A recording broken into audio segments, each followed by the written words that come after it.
the Tel Dan Stele. In 1993, archaeologists working at a dig site in northern Israel found a broken piece of basalt stone. It was covered in ancient Aramaic writing, and when scholars translated it, the room went quiet. The text was from an Aramean king describing his military victories, and buried inside his boasting was a phrase nobody expected to find.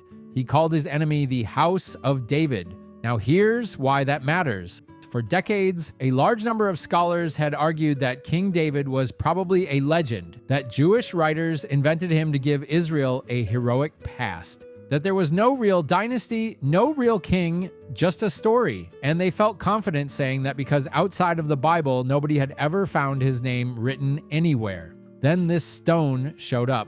Today, the Tel Dan Stele is widely regarded as the earliest extra-biblical reference to David's dynasty ever discovered.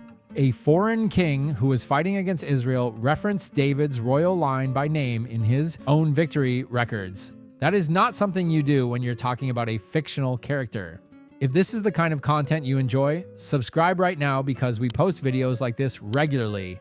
The Pilate Stone. For years, some critics questioned whether Pontius Pilate was a real person.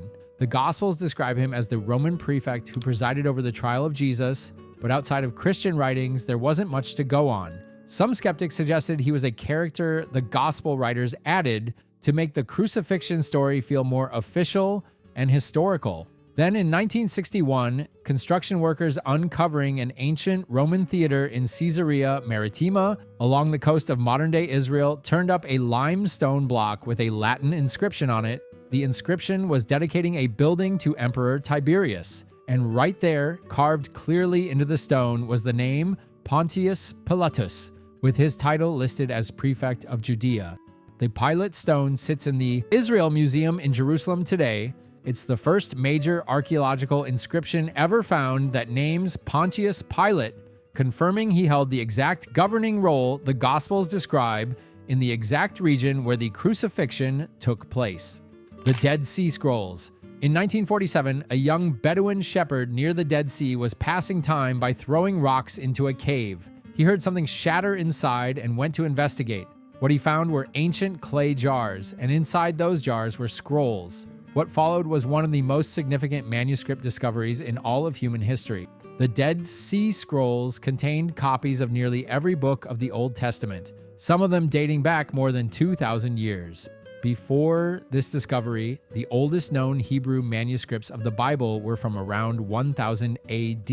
Scholars had always been concerned that 1,000 years of hand copying might have quietly changed the text in major ways. When they compared the Dead Sea Scrolls to those later manuscripts, the differences were far smaller than skeptics expected, and the overall transmission turned out to be remarkably stable. The people who copied scripture across all those centuries took their job seriously. This discovery didn't just confirm historical events, it confirmed that the biblical text had been faithfully preserved. Hezekiah's Tunnel, 2 Kings chapter 20 and 2 Chronicles chapter 32. Both describe King Hezekiah ordering workers to cut a tunnel through solid rock underneath Jerusalem. The goal was to redirect water from the Gihon spring into the city before the Assyrian army arrived to lay siege. It's a specific, detailed claim about a specific engineering project carried out around 700 BC. And the tunnel is still there. It runs for about 1,750 feet through solid limestone hand-carved over 2,700 years ago.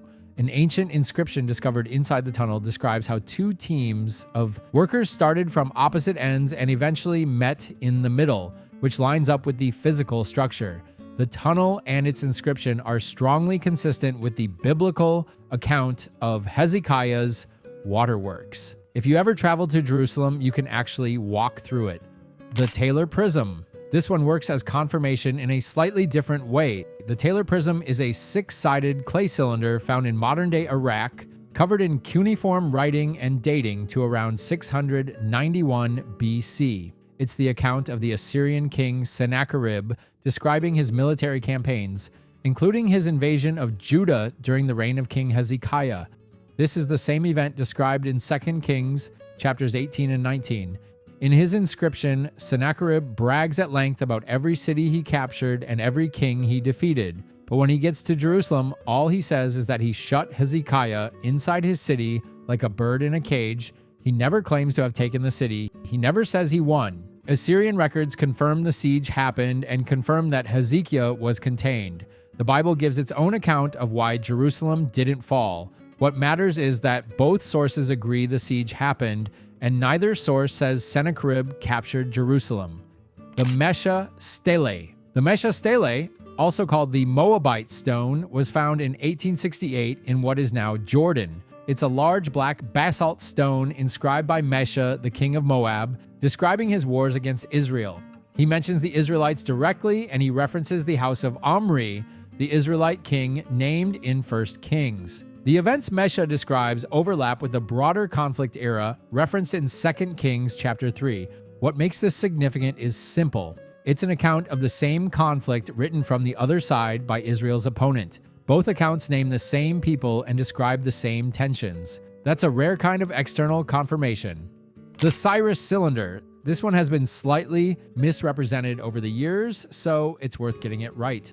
The Cyrus Cylinder is a small clay barrel found in 1879 in modern-day Iraq, covered in cuneiform text. It records a policy by Cyrus the Great of Persia, in which he allowed conquered peoples to return to their homelands and rebuild their temples and sanctuaries. Ezra chapter 1 describes Cyrus issuing a proclamation that allowed the Jewish people to return from captivity in Babylon and rebuild the temple in Jerusalem. The cylinder itself does not mention the Jewish people or Jerusalem by name, but it shows the broader repatriation and temple restoration policy that Cyrus carried out across his empire, and that policy is entirely consistent with the kind of decree Ezra describes. Isaiah chapter 44 had named Cyrus by name over 100 years before he was born, predicting he would be the one to authorize the rebuilding. The Cyrus Cylinder is housed in the British Museum today, and it provides real historical context for one of Scripture's most specific prophecies, the Pool of Siloam. In 2004, construction workers in Jerusalem accidentally broke into an ancient site and uncovered what archaeologists would later identify as a large stepped stone pool dating to the 1st century. The Gospel of John chapter 9 describes Jesus telling a blind man to go wash in the Pool of Siloam. For a long time, there was debate about whether this specific pool had actually existed during the time of Jesus, or whether John was referencing something earlier. The site uncovered in 2004 is now widely identified as the Pool of Siloam described in John's Gospel, and it confirms that John had accurate knowledge of a real specific location in 1st century Jerusalem. The Pool of Bethesda. John chapter 5 gives a description that once bothered a lot of critics. It says Jesus healed a man at a pool called Bethesda, and it specifically mentions that the pool had 5 porches. Critics pointed to that detail as a sign of historical carelessness because no such pool had been located. Archaeologists excavating in the northeastern part of Jerusalem then uncovered a large pool with 2 basins separated by a partition, which created 5 colonnaded sections. The architectural layout John described matched a real site in the city. That level of specific, accurate local detail supports the idea that John knew Jerusalem well and was writing from genuine knowledge of the place. The Hittite Empire. This last one is one of the most satisfying stories in the entire history of biblical archaeology. For decades, one of the favorite examples used by skeptics to argue against the Bible's reliability was the Hittites. Scripture mentions the Hittites dozens of times across the Old Testament, describing them as a significant people in the ancient Near East. Hittites appear in stories about Abraham, Joshua, King David, and Solomon, but for a long time, outside of the Bible, almost nothing was known about them. Their scale had been completely underappreciated, and critics used that silence as evidence that the biblical writers had invented them. Then, in the late 1800s and into the 1900s, archaeologists excavating a site called Hattusa in modern-day Turkey uncovered a massive ancient capital city, along with thousands of clay tablets written in a language no one recognized. Over time, scholars identified the civilization that had built it. It was the Hittites, and they weren't a minor group.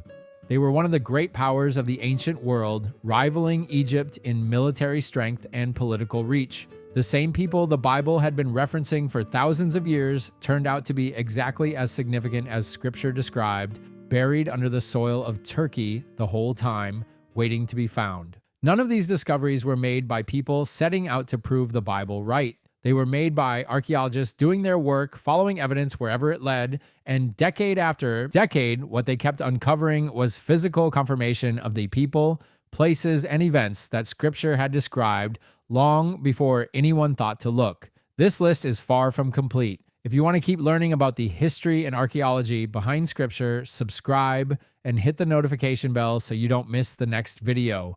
And drop a comment below telling us which one of these 10 discoveries surprised you the most. We read every single one.